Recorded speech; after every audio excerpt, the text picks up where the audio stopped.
This is Justin, aka Demonic Sweaters, here for LinuxMusicStudio.com, and tonight I'm going to be doing a live stream on my channel using my iBook G4, which you see right here on the screen, running Puredata with a patch that I created quite a long time ago, actually, called the Jlooper, Justin Looper. Anyway, like what you're looking at right here is that patch, and I just kind of wanted to explain what I have. I'm going to be playing guitar through it. And what this actually is an 8-channel looper.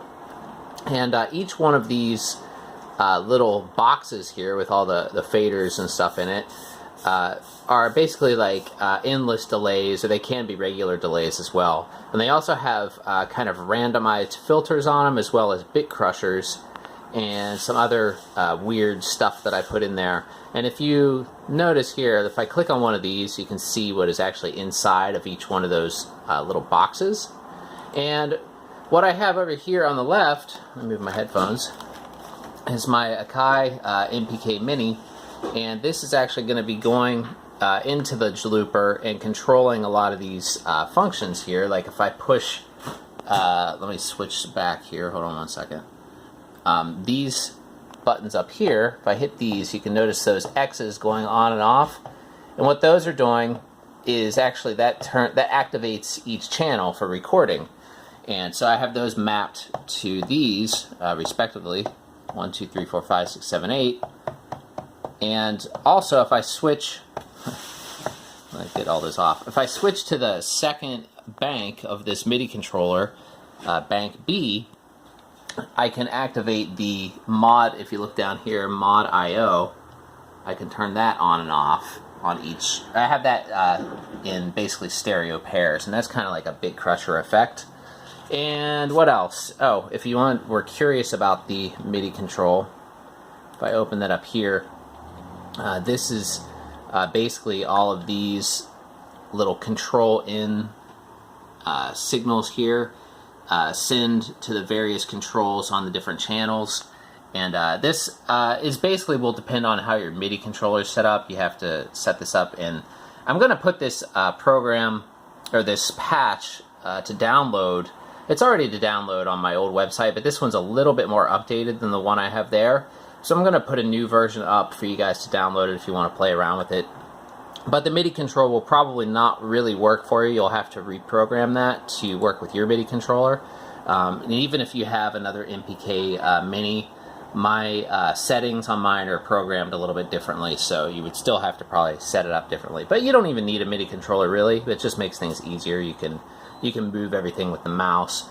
These are the fader levels for the different channels, and then all of these different basically up here you have that's the crush effect. You can turn that on and off, but that's not actually a bit crusher. This is different. This mod control IO is actually more, it sounds more like a bit crusher than this. Crush in this sense actually is talking about what I call delay crush, and what that actually does is it randomizes the delay speed for each for each channel when you have those turned on and off. And so this creates a really interesting effect. You know how if you basically turn a delay speed knob while you're playing with the delay, it gets that really weird like sound where like the delay's like, you know, speeding up and slowing down. This is, well, it's not exactly like that, but it's similar because it just randomly jumps to different delay speeds. So a delay will suddenly change from being really fast to really slow to, you know, fast again and medium, and it just randomly jumps around all over the place. And that's what I call the delay crush. And then filter, I have a similar effect going with that. So there's a bandpass filter on there, and you can also speed up and slow down the randomized effect on the filter. So it kind of has these like random crazy type effects in it that give it some pretty interesting stuff. It's really experimental. You can't really do things that are like super on time. You just kind of have to go with it. I mean, sometimes things just sound on time, but there's no like BPM or anything like that. It doesn't work that way. It's more of like an experimental kind of soundscape type thing.